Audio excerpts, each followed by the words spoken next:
September 15, 2024. At mula po dito sa Holy Rosary Parish dito sa Valenzuela, hatid ko po ang ating unang pagbasa at pagninilay sa araw na ito.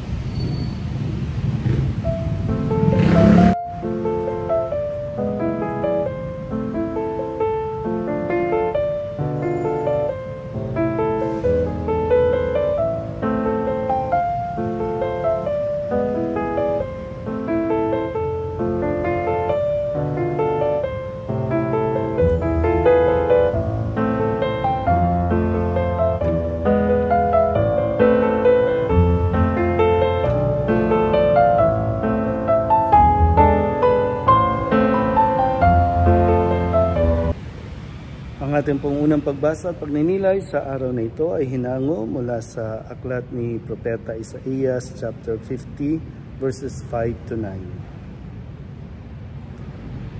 Binigyan ako ng pangunawa ng Panginoon.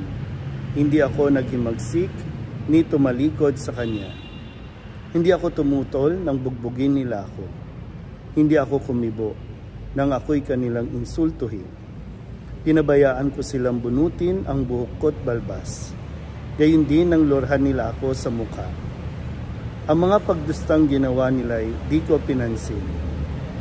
Pagkat ang makapangyarihang Panginoon ay tumutulong sa akin. Handa akong magtiis pagkat aking batid na ang sarili ko'y di mapapahiya. Ang Diyos ay malapit at Siya ang magpapatunay na wala akong sala. May mga ngahasbang maghabla sa akin, magharap kami sa hukuman at ilahad ang kanyang bintang. Ang puon mismo ang magtatanggol sa akin. Sino ang makapagpapatunay na ako ay may sala? Ang salita ng Diyos. Muli po, isang mapagpalang araw sa inyong lahat at mula po dito sa Holy Rosary Parish dito po sa Valenzuela. Hatid ko po ang ating unang pagbasa at pagninilay sa araw na ito, ika-24 na linggo sa karaniwang panahon. At narinig nyo na po yung kasabihan natin, no? You cannot put a good man down.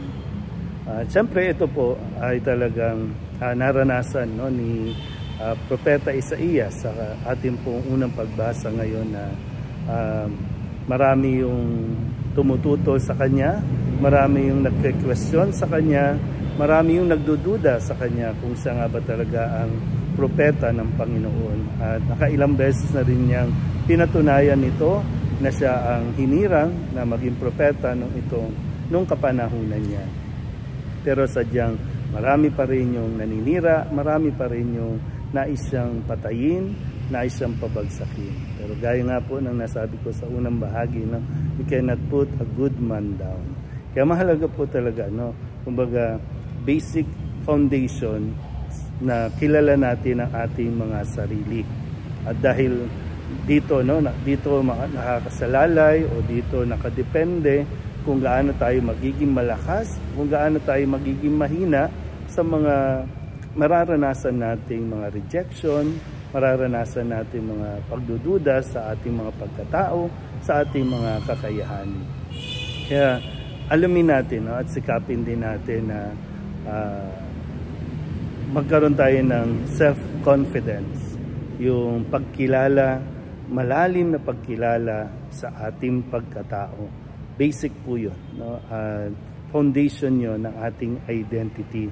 Para kahit anong sabihin ng ibang tao na dahil kilala mo kung sino ka, kilala mo ang iyong sarili, kilala mo kung ano ang limitasyon mo, hindi ka magiging, kumbaga, hindi magiging madali para sa mga tao na ikaw ay papanghinaan ng loob at itigil ang anumang mabuting ginagawa mo. At tandaan din natin na sa sinapupunan pa lang, no, ng ating mga ina, ay kilala na tayo ng Diyos. Yung isa ito sa ipinahayag ng Panginoon na sa mga propeta, maging kay Isaías, na sa sinapupunan pa lamang ay kilala na tayo ng Diyos. At ito yung maganda na kailangan natin panghawakan.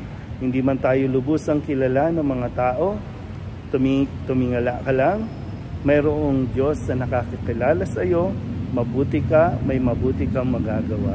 Kahit ano pang sabihin ng ibang tao o ng mga tao sa paligid mo, hindi ka panghihinaan ng loob.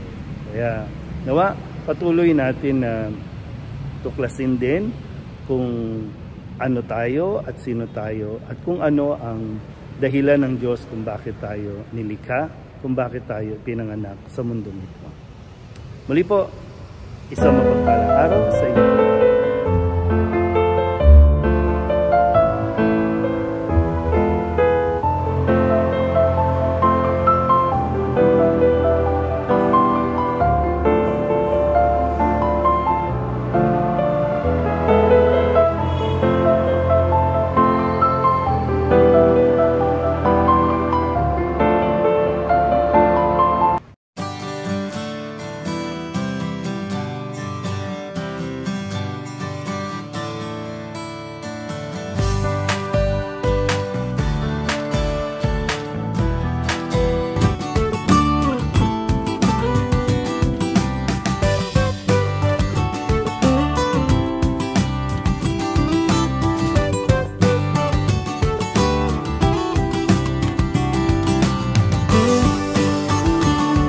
you.